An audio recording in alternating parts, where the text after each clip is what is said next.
Pourquoi le football est un sport si dangereux? Bienvenue à Focus, mon nom est Ray Lalonde, analyste et consultant, chroniqueur à Cogeco et RDS. Et voici Focus, mon podcast quotidien qui revient sur les grands enjeux dans l'industrie du sport. Et c'est parti. Suite au décès de Jordan McNair, 19 ans, l'Université de Maryland, en juin dernier, la conclusion de l'enquête est finalement arrivée depuis vendredi, puis l'Université du Maryland est en faute. Ils ont perdu leur enfant de 19 ans, les pauvres parents. C'est une tragédie. Sous le régime de l'entraîneur DJ Durkin, on en a parlé, c'était toxique, c'était de l'humiliation, c'était gêner les joueurs, c'était de les abuser. Puis c'est les entraîneurs qui sont responsables de ça. Puis c'est le groupe thérapeutique médical autour de l'équipe qui a été négligent dans la situation de comment traiter un gars qui a eu un malaise énorme le 29 mai, puis c'est 2 semaines après qu'il est décédé. Mais c'est parce qu'entre le malaise énorme puis au moment où il est arrivé à l'hôpital, il y a eu comme 2h30 qui se sont passées. Une attente avant de diagnostiquer, une attente avant de faire venir l'équipe médicale, une attente avant d'appeler l'ambulance, une attente avant qu'il arrive à l'hôpital. Puis même s'il n'est pas décédé sur le champ, c'est tragique. Lorsqu'on est des parents et on amène nos jeunes dans une école pour une session, pour une saison, pour jouer au hockey, jouer au football, peu importe, c'est parce qu'on leur donne le mandat de protéger nos enfants. On leur donne la responsabilité morale de les encadrer correctement. On leur donne un enfant en santé. On veut un enfant en santé lorsqu'il sort. Et là, ce n'est pas toujours le cas. C'était abusif ce qui se passait à l'Université du Maryland, mais il y en a de tout ça partout. Partout dans les écoles universitaires, secondaires, au Canada, aux États-Unis. C'est pas généralisé, mais il y en a partout. Ce que je veux dire par là, c'est qu'il y a des gens qui abusent de leur position de pouvoir, puis c'est les jeunes qui souffrent, puis ils font en sorte que les jeunes se sentent mal s'ils font trop d'efforts. Alors, on les humilie directement sur le terrain. Puis là, il y a eu des témoignages dans cette enquête-là qui s'est conclue vendredi de bien des joueurs dans cette équipe-là qui ont effectivement confirmé que c'était de l'abus. Et de l'abus pas juste des coachs, mais de l'équipe médicale, l'équipe de soutien, qui disait aux jeunes « Ah ouais, grouille-toi un peu, non, lève-toi, et ainsi de suite. » Puis là, qu'est-ce que ça crée? Une situation où un joueur avait un vrai malaise et on ne l'a pas traité assez vite.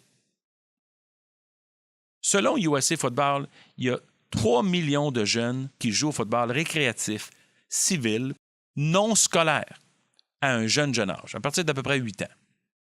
Il y en a 1,1 million qui jouent au football au niveau secondaire. Il y en a 100 000 qui jouent au football post-secondaire, c'est-à-dire l'université, la NCAA, et professionnels qui se retrouvent aussi au Canada. Mais là, on parle uniquement des États-Unis. Sur 4 millions de joueurs, il y a eu 13 décès en 2017.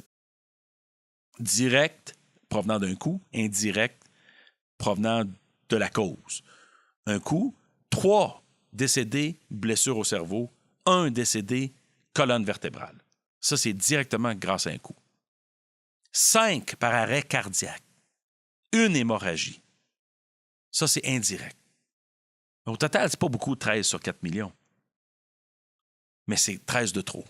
Le football, c'est un sport dangereux. Les blessures à la tête sont communes. C'est parce qu'on ne le réalise pas sur le champ. Puis avant l'âge d'à peu près 15 à 20 ans, le cerveau des jeunes est en pleine évolution, en pleine croissance. C'est là qu'il faut éviter, justement, de se cogner sur la tête. Ça guérit plus vite, plus tard dans ta vie. Les blessures sont moins sérieuses, le cerveau est bien formé. Je ne suis pas un scientifique pour vous dire ça, c'est mon expérience personnelle et mon expérience de parler à des médecins spécialistes. Chaque 3 jours aux États-Unis, il y a un athlète qui décède d'un malaise cardiaque.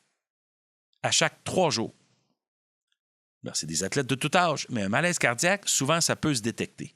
Puis quand je dis ça peut se détecter, ça veut dire qu'un électrocardiogramme pourrait suffire pour savoir qu'il y a un risque potentiel. Ça pourrait se guérir, ça pourrait se corriger, ou on pourrait simplement aviser le jeune qu'il faut arrêter de pratiquer un sport en particulier.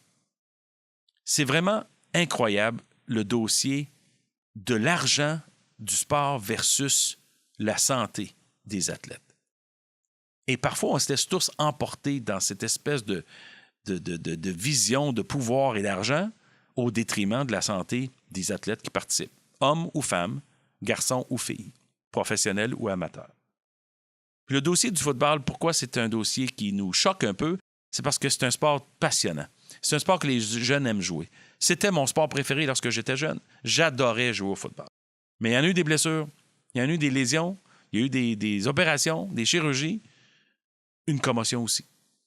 Mais ça, c'est fréquent. C'est juste qu'on ne le réalise pas que plus tard. Et surtout, aujourd'hui, en 2018, on est beaucoup plus intelligent et sophistiqué vis-à-vis le risque de blessure au cerveau, des coups à la tête. Il y en a au hockey, il y en a au soccer avec le ballon, bien entendu, garçons et filles. Mais le football en particulier, parce que tu as une force qui s'en va dans une direction, tu as une force qui s'en vient dans l'autre direction opposée, puis on se frappe. Ça fait mal. Il faut qu'on trouve le moyen d'améliorer la situation, d'évoluer les règlements, de faire en sorte que ce soit plus sécure pour les jeunes de jouer au football. Sinon, on va perdre le football. C'est ça qui va arriver.